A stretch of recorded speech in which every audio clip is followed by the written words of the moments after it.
of flow. He called it flow because that's what everyone calls it. When you're really, really engaged in something. And time ceases to be important. Everything, every aspect of your personality is suddenly on fire with some kind of activity that is so engaging, everything else becomes secondary to it. And he called flow optimal experience, because that's what it seemed to be. And to his surprise, he discovered painter-type people are not the only ones who experience this.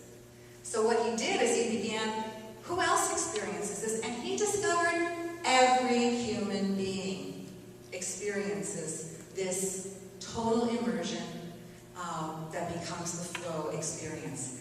He devised really intriguing ways to measure and document the presence of flow in people's lives. And he discovered rock climbers experience it, musicians experience it.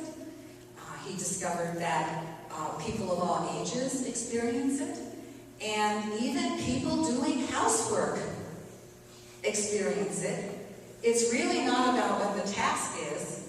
It's about loving what you do and finding it so passionately interested that it becomes the focus. And the reward is not the outcome. The outcome is just a nice byproduct. The reward is the experience in itself. Csikszentmihalyi has become a really interesting and intensive Montessori supporter, because many Montessorians who learned about Csikszentmihalyi's work saw an absolute congruence between what he was studying and what we support, what our environments are designed to support in childhood learning. And so that's how I became to be familiar with his work at a Montessori conference, and he's a Montessori grandpa as well. So that's just two little stories to help us see that process isn't, that can often be the most important aspect of human activity. As Csikszentmihalyi says, it's optimal experience. And then if there is some kind of tangible outcome, it's just a nice bonus. But the real outcome is internal. He's written quite a bit about that, and how this is really essential to how we humans experience meaningfulness, how we experience purposefulness, and that without it, we really feel deprived. I think he probably has a few things to say about burnout and middle-age crises and things like that. When we go too long without experiencing that kind of intensive process, there's something lacking in us as human beings. So,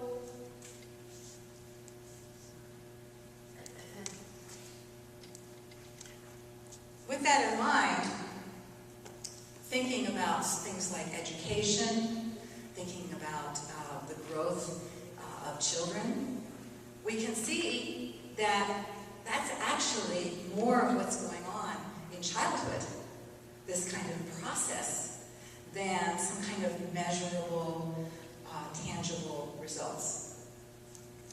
There are natural outcomes to the process of growth and learning, but the most important of those outcomes cannot be measured. They cannot be standardized. And like the housekeeper or the artist, they're intensely subjective. We achieve satisfaction, and that becomes not just the outcome of satisfaction, but that becomes the motivation for what we do. What kind of evidence does, for example, Csikszentmihalyi point to? Because if you don't have a tangible product to look at that tells you things are going well or there's success, it can be a little disconcerting, can't it? You don't know how to evaluate what's going on. But interestingly enough, some of the most important outcomes or evidence of a successful process, they are obvious. You can see them. You can't really measure them, but you kind of know them when they're there. But they're experiences like happiness, a sense of well-being, really positive sociability, discipline, self-control, self-regulation, as we say these days, confidence, and a sense of self-efficacy, as in, I can get things done. I can figure things out. If I have a problem, I can probably figure it out, or I'll know how to get help. Now, those are all really important qualities for a human being to have. So, if you don't have them, there's a real lack in your life, and often there's a lack in other kinds of successes. But happiness is not usually on the standardized test somewhere, okay? A sense of self-efficacy, confidence, how well I get along with others, and an ability to control my own impulses in a productive way.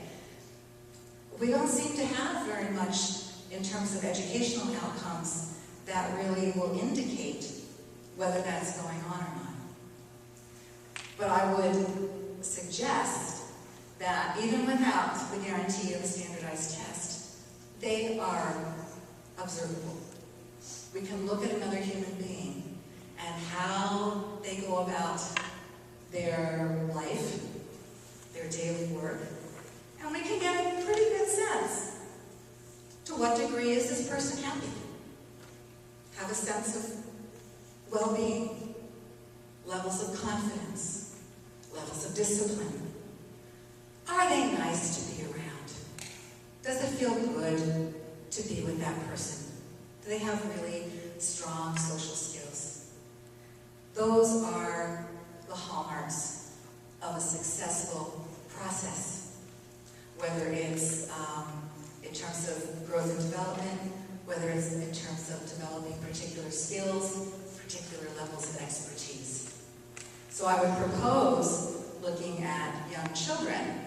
Those would probably be a pretty good place to start if you're curious as to how well your child is growing and developing. So look for evidence.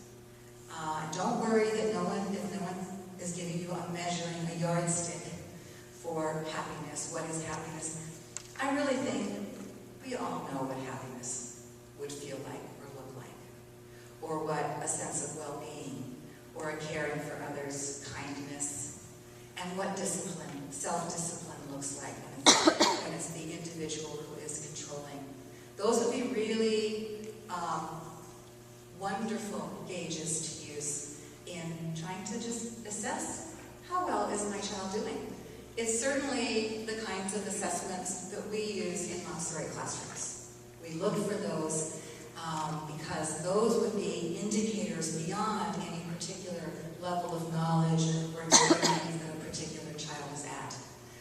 That those would be our most valuable indicators for the kind of person this individual is becoming.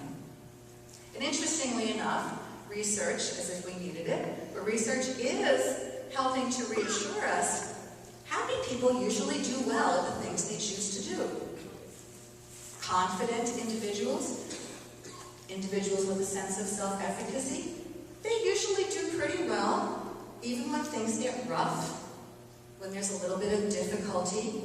Maybe you have to do some problem solving, maybe you have to suffer a few defeats before you figure out how to get something right. Getting along well with others is probably one of the most essential characteristics of being a human, because we are so social. It's very difficult to think of anything that human beings do that doesn't in some way involve other human beings. So whatever life's work a person might eventually choose, these characteristics of the human personality are going to be really great supports, great foundations for success in any choice of activity. Now, all of this idea of process rather than measurable product is really important for children under the age of 6, because this, what Csikszentmihalyi describes as flow, is basically where the children live when they are about 6 years old or younger. These children at this stage of life are very different from us as adults. You might have noticed that, right?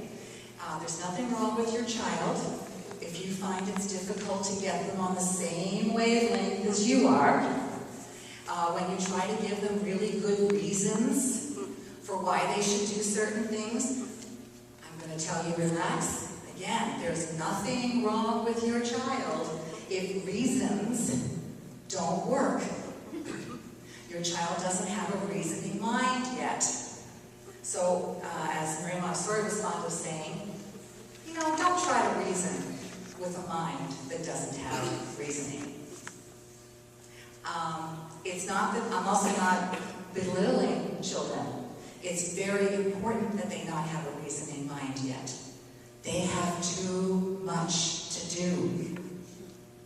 Think of how hard it is when you try to learn a new language and you have to use your reasoning mind and your conscious memory to learn that language. If we popped out at birth with a reasoning mind, we wouldn't be here right now with me talking and you listening and understanding. Children have too much to do. They can't afford to do it at the level of reasoning, at the level of outcome-based activity. They don't even know that they're perfecting language. They just do it. Reason would get in the way. Everything that they're doing is process. They are highly creative. They are fully engaged in the most purposeful and meaningful way humans can imagine in creating themselves as human beings. It takes 6 years. That's amazing. It only takes 6 years.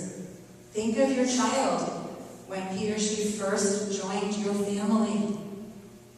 Think of your child a year later. Think of your child a year after that. The child hasn't gotten that old yet. Just wait. It'll be very fast for us. But think of the average newborn, and then think of that same child at age 6. Everything you see at 6 has been created by that child out of the experiences he or she has in the environment. They do it 24/7, no days off, no school holidays in terms of growth and development. They just go to sleep when they need to finish for a little bit, when they need to work on the process that's creating their brain, their intellect, their emotional life, their self-control, their confidence, their sense of well-being, their ability to get along with others in a very positive, pro-social way, their happiness. That is the outcome of the first 6 years of